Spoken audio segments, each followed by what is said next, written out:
রমজানের রোজায় ঈদের কেনাকাটা, কুরবানিতে চলে গরু ছাগলের বাজার, মহররম মাসে আশুরায় চলে মুরগের বাজার।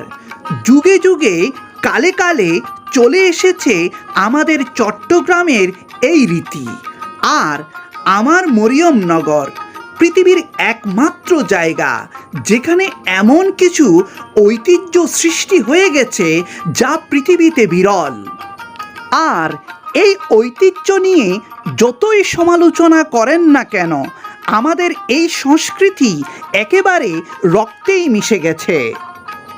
আশুরাতে ফাতেহার জন্য মুরগ কিনতে হাটে ঘাটে নানা প্রান্তে ছুটে বেড়ায় ছোট বড় সবাই।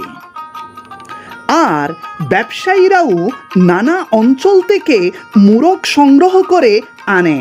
মরিয়মনগর তথা আমার চট্টগ্রামের শত বছরের এই রীতিনীতি নিয়ে যতই তর্ক থাকুক না কেন, আমাদের কাছে এই রীতিনীতি গৌরব, অহংকার এবং আত্মমর্যাদার।